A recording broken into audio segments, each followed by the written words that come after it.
Mullis was convicted of first-degree murder for the death of his wife, Amy, by killing her with a corn rake on their family farm.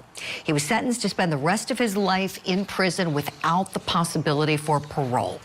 November 10th, 2018, on a hog farm outside Earlville, Iowa, Todd Mullis, his wife Amy, and their 13-year-old son spent the morning readying the barns for a delivery of piglets. Amy was moving slower than usual. Days earlier, she'd had an outpatient procedure, and by mid-morning, the work left her dizzy and unsteady on her feet. Todd told her to head back to the house and rest. On her way, he asked her to stop at a red shed and pull out a pet carrier. He wanted to round up a litter of kittens before the heavy machinery started running. Amy crossed the yard alone. 90 minutes passed before anyone went to find her. When the quiet stretched too long, Todd sent their son to the shed. Minutes later, Todd was on the phone with a 911 dispatcher, his truck already in motion. Amy had fallen onto a corn rake, he said. She wasn't responding. He'd loaded her into the cab and started driving. The dispatcher cut him off. "Stop the vehicle, let the ambulance come to you." He pulled onto the shoulder and worked on her across the seat. By the time paramedics reached them, there was nothing left to do. She was 39. Amy Mullis was pronounced dead at the Regional Medical Center in Manchester, the same emergency room where she had once worked as a nurse. Todd's account never shifted. His wife felt faint, went to fetch something from a shed, lost her balance, and came down on the upturned tool, a farm accident. And in a state where farming ranks among the deadliest jobs in the country, no one who responded that morning had a reason to doubt him. But a corn rake is not a vague object. It's a close relative of the pitchfork, 4 steel tines, evenly spaced, built to move corn in a single clean pull. 4 tines. That number is where everything begins to unravel, because when Dr. Craig Thompson, the hospital's emergency medical director, examined Amy's body, he did not count 4 wounds. He counted 6.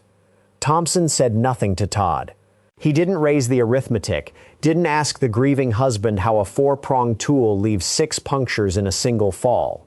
He stepped out of the room and made a phone call instead, the one that would turn a widower into a suspect and bring the full weight of the state of Iowa down on a story that, until that moment, almost held.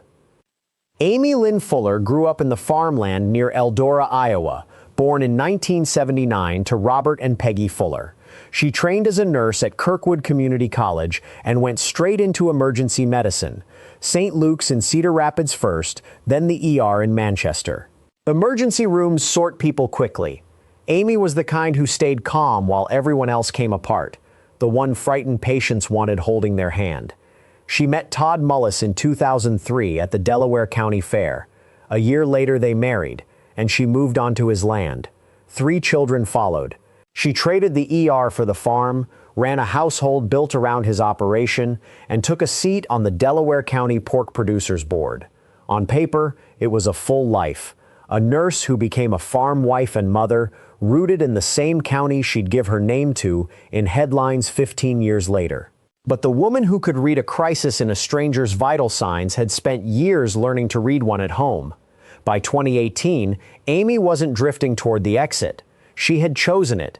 She told the people closest to her she was finished with the marriage and she'd started building the life that came next. What she didn't know was that her husband had been reading the same signs and reacting to them long before she ever said the word divorce out loud. While Amy was quietly planning her way out, Todd had been quietly preparing for the day she tried. The distance between those two plans is where this case lives. And to understand how a woman who spent her career keeping people alive ended up dead in a shed on her own property, you have to go back to the marriage itself, to the year it first cracked, and the man who decided it would never cost him anything. Before we go there, this channel exists so the people at the center of these cases are remembered as more than how they died. If that matters to you, subscribe to True Crime Deadly. It's free, and it keeps stories like Amy's from going quiet. The cracks predated the corn rake by 5 years. In 2013, Amy had an affair with a man from work. The Mullises went to counseling, and the marriage held. But the version of Todd that came out the other side wasn't the one that went in. He started keeping time on his wife. When she left, when she returned, how long an errand should take, who she'd spoken to. Not jealousy in bursts, a system, a ledger. Her friends saw it before she'd admit it, and they gave it a name. They called her Pot, prisoner of Todd. She laughed when they said it, the way people laugh to make a thing survivable, and everyone in the room understood exactly what the joke was covering for. Todd had a line of his own, and he reached for it whenever anyone floated the idea that the marriage might end. He'd started farming at 11. By 2018, that was 3 farms and part of a 4th, a multi-million-dollar operation 2 decades in the building. To him, the land wasn't property. It was proof of who he was. And under Iowa's divorce law, splitting from Amy would cut that proof in half. So his answer never wavered. He would not lose the farm. Not for anything. People heard a proud man grumbling and let it pass. What none of them did was run the math behind it. What half of everything actually meant to a man who measured his own worth in acres. Then, that summer, Amy gave him a reason to run it for real. There was another man. And this time, Todd wasn't guessing. He was already counting the messages. The other man worked for him. Jerry Frasher was the field manager on the Mullis farm, on Todd's payroll, on Todd's land, moving through Todd's day. By his own account, the affair ran through 2018 and was mostly physical on his end, though he sensed Amy wanted more than he was offering. What she wanted, it turned out, was out. Todd found the message trail and went straight to the source, calling Frasher's wife to ask what was going on. She told him he had nothing to worry about. He wasn't convinced. Amy and Frasher felt the shift and adapted. They dropped texting for email, quieter, harder to catch on a shared phone. But Frasher's later testimony carried something heavier than an affair. Amy, he said, described her own home in the language of captivity. She felt like a hostage on that farm. She was planning to leave, and she'd said one thing he couldn't shake afterward. If Todd ever found out, she would disappear. She wasn't being dramatic. She was being precise. She read the man she'd married the way she once read Patience, and she told a close friend flatly that the affair was real and the marriage was finished. By that autumn, 2 people were steering toward the same exit from opposite directions. Amy was building an escape. Her husband was doing everything but accept it, and when her prediction came true a few months later, when she did, in the most literal sense, disappear from that farm, the man she'd named as the threat would have his alibi standing right beside him, his own 13-year-old son. Craig Thompson's phone call sent Amy's body to a forensic pathologist at the Iowa State Medical Examiner's office named Dr. Kelly Kruse. Her job was to answer the question the wound count had already forced open. Could a fall do this? It could not. Kruse mapped the 6 punctures and found they didn't travel in one direction. They entered at different angles, from different approaches, not the signature of a single impact, but of a tool driven in, pulled out and driven in again, with the body shifting position between blows. Her reconstruction put the number of strikes at 2, possibly 3. A person who falls onto a rake falls once. Then came the injuries that had nothing to do with the rake. Amy's chin was crushed and scraped, the kind of damage you'd expect from hitting the ground, except there was no ground in it. No dirt, no grit. None of the debris a real fall onto a shed floor packs into an open wound. Her cheekbone was marked. Her knees were marked, and the knuckles of her left hand carried the specific pattern of someone throwing a hand up to shield herself. Defensive wounds. They meant Amy saw it coming. They meant that in her last minutes, she understood exactly what was happening and fought to stop it. Kruse didn't hedge. She would later say she'd reached her conclusion before the examination was even finished. Manner of death, homicide. That word rewrote everything around it. The accident was gone. The grieving husband was now the obvious suspect. But a homicide ruling is only half a case. It names the crime, not the hand behind it. And to close that gap, investigators had to work it backward. Before they could prove who killed Amy Mullis, they had to prove who couldn't have. The case that convicted Todd Mullis wasn't built on a confession. it was built on subtraction. It started with the people who knew the family.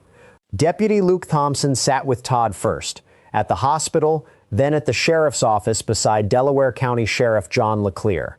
Deputy Eric Holub logged the evidence, the corn rake included. Deputy Travis Hemsath ran the search warrant and stood in on the autopsy. Then the Iowa Division of Criminal Investigation took over, with Special Agents John Turbot and Crapful running point. The property itself should have settled it. The Mullis farm had a security system, 2 cameras, wired and recording. One pointed toward the red shed. That camera produced nothing usable from the day Amy died. The second had a gap in its footage that didn't match the rhythm of a working day. On a farm rigged to watch itself, the one stretch of time anyone needed was missing, so investigators worked the alibis instead. Frasher was the obvious starting point, the lover, the oldest motive there is. His phone told a clean story. Cell tower data locked him in Anamosa, more than 40 miles out, for the entire window. From the email he sent Amy that morning to the minute Todd's 911 call landed. He couldn't have been in that shed. Neither could his wife. Both came off the board. That left exactly one adult who was on the property, who controlled every hour of Amy's final morning, and who stood to lose half of everything if she walked. 6 days after her death, Turbot put it to him without a cushion. The medical examiner had ruled this a homicide, and the evidence pointed at him. Todd didn't come apart. He didn't get angry. He didn't push back. He went still. No shock, no outrage, and, the agent noted, no denial. An innocent man, told he murdered his wife, usually says one thing first. Todd never said it. But the piece that would bury him wasn't anything he did or didn't say in that room.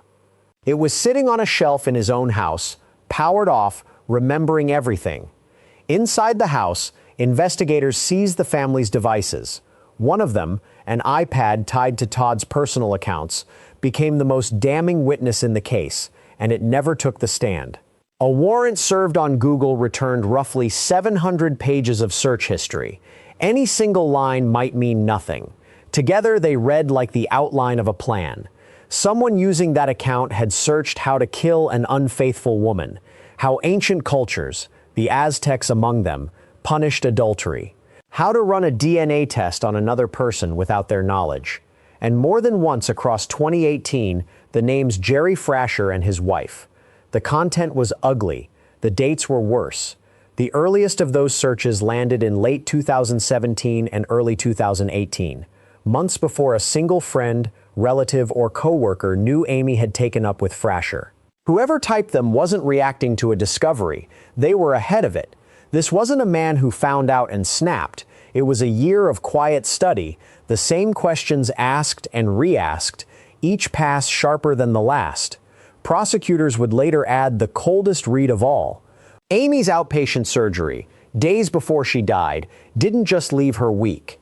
It handed the killer a script. A woman unsteady on her feet, prone to a fall, easy to explain. The timing wasn't a cruel coincidence. It was a window, and someone had been waiting at it. Todd's answer then is the same as it is now. He didn't type those searches. The whole family used that iPad, he said. Anyone could have. That single question, whose fingers were on the screen, would outlive the trial by years. This is the kind of detail that decides cases, and it's the kind most retellings skip. If you want these stories told with the evidence intact and nothing invented for effect, subscribe to True Crime Deadly and turn on notifications. It costs nothing, and it makes sure the next one reaches you. Because the searches weren't the last thing that came back to haunt him. There was still the recording, the one made while Amy was dying in the front seat of his truck. On the 911 recording, in the seconds Todd was pressing on his wife's chest and speaking to the dispatcher, the microphone caught something not meant for it, a whisper. Low, fast, nearly buried under the noise of the call. Prosecutors said it was a phrase, 3 words, aimed at a dying woman by a man who believed she'd betrayed him. Not a slip of grief. A verdict, delivered in private, over the body of the person he was supposedly trying to save. In court, they played it and played it and played it again. Each pass hung the same silent question over the jury box. Todd's response never moved. He said he couldn't make out what was on the tape. He said whatever it wasn't him. His lawyers made the stronger version of that argument. The audio was degraded and chaotic, and the human ear is a suggestible instrument. Tell a room what to listen for, and it will obligingly hear it. It's a legitimate warning. Priming is real, and muddy audio has convicted innocent people before. But this recording didn't stand alone. It sat on top of a homicide ruling, a camera that captured nothing, an alibi that pointed nowhere else, and 700 pages of searches on his account. The whisper wasn't the case. It was the match held to everything already soaked in accelerant. And in September 2019, 12 people in a Dubuque County courtroom would decide whether they'd hurt a grieving husband or a killer who forgot the line was still open. They arrested Todd Mullis in February 2019 and set bond at $5 million, cash. He did not walk back out. By the time the trial opened that September, the case had swallowed Delaware County whole. Too much talk, too many opinions, no clean jury left to seat. So it moved to the Dubuque County Courthouse in front of District Judge Thomas Bitter. Delaware County Attorney John Bernau and Assistant Attorney General Maureen Hughes carried the state. Bernau's theory was blunt. This wasn't a man who lost his temper, but one who had turned his wife's death over in his mind for years, then waited for the right day to stage it. Then Todd's attorney, Gerald Jake Feuerhelm, made a decision that still echoes through this case. He did not tell the jury Amy's death was an accident. He conceded the opposite, that she had been deliberately murdered by someone. His entire defense narrowed to a single crack. The state couldn't prove that someone was Todd. Maybe another person slipped onto that farm and caught Amy alone. To seal the crack, the prosecution let the evidence speak in order. Deputy Holub set the actual corn rake in the jurors' hands so they could feel what 4 tines and a heavy head really were. Cruz walked them through wounds no fall could explain. Frasher testified to the affair and to Amy's fear of the man across the aisle. Turbot described the accusation that drew no denial. Todd's own friend, Thomas Krogman, told the room there was no such thing as a normal accident that ends this way. And the couple's son, 13 that morning, older now, and marked by it for life, testified to the last ordinary hours before his father sent him to the shed. Todd took the stand and held his line. He hadn't killed Amy. The searches weren't his. The whole family touched that iPad. Maybe they came from television, from idle curiosity, from anyone at all. The defense did land one real blow, and it came from the prosecution's own table. Bernau admitted under scrutiny that he'd been personally close to Amy before her death, close enough that critics argued he never should have prosecuted the case. It was a genuine flaw in an otherwise disciplined effort. But a flaw in the prosecutor is not doubt about the defendant. After 6 days, the question left the lawyers entirely and went to 12 people who had held the weapon and heard the whisper, and now had to agree on what both of them meant. The jury was out a little over 7.5 hours, across 2 days. On September 23, 2019, they came back with one word: guilty, first-degree murder. Todd Mullis grimaced and shook his head, the same flat disbelief the agent had described from the interview room. A few feet away, Amy's brother, Jeff Fuller, broke down. He was the one who'd opened the trial by telling the jury his sister had been desperate to get out and never got the chance. Iowa gave Judge Bitter nothing to decide. First-degree murder there carries one sentence, automatic and absolute: life in prison, no parole, ever. He imposed it and ordered Todd to pay $150,000 in restitution to the family he'd shattered. Given the last word, Todd didn't use it to mourn.